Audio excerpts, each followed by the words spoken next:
what are, I mean, we did touch on it earlier, but what are the implications of this? I mean, you talked about lack of growth in the business, and I know, again, you meet what you'd call successful business owners all the time who have 6 or 7 figure businesses, but again, there's a real problem with lack of growth. They're not reaching their full potential. They're not where they want to be. So you can tell us a bit more about the implications of that.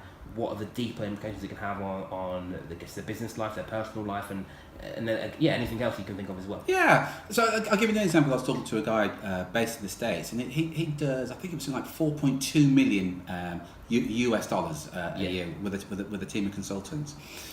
What was interesting when I spoke to Jeff is that he said he's been at that number now for I think 4 years.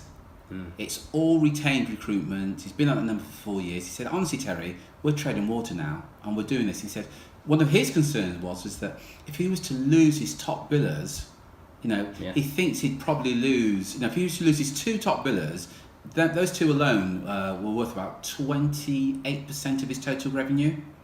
Wow. So even that kind of income coming in, he still felt extremely vulnerable. And we got talking about it. He then acknowledged, and the consequence of that, there was no value in the business because he was only as good as those guys that were actually billing at the time, because he had no way of actually duplicating what he was doing. If he lost those top billers, he had no way of actually duplicating it. Now the implications of that is, you then find that you haven't got a business, you've got a job. You've got a bill to earn the money.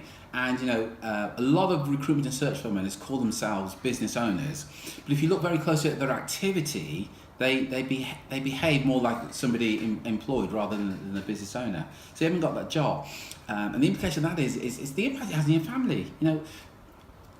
Your loved ones will get sick and tired if you complain about what's not going right in your business and the fact that you're standing still.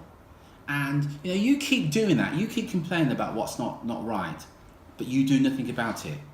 Now, we've all been there. We've all got friends and family who will come to us and complain about what's been wrong. And our frustration is not that what they're going through, is the fact they're not prepared to do anything about it. As you said earlier, Drew, the majority of people listening to this will not attend. And this isn't right for the majority of people. Let's be absolutely clear about it. Because they will sit there and think, yeah, that's a good idea. Yeah, but I'm busy. Yeah, but if only, and all that bullshit, quite honestly. Yeah. But the abnormally ambitious will kind of look at it and go, whatever it takes, I've got to be there because I want to do things differently. And they're the people that we're talking to. And you're 100% right. And I mean, you call them excuses there, but again, there might be people who hear this interview and say, no, it's real. It's real. This is really going on in my life. Yeah. Which again, it may be true, or at least to an extent. But then the question that I would want to ask them is when does that stop? When does it become a big enough problem that you actually do something about it? When your business fails, when your wife leaves you because you're not spending time with her, when your husband leaves you because you're not spending time with him, when your kids grow up not really knowing who you are. So again, it comes down to when are you really going to do something about it? Yeah.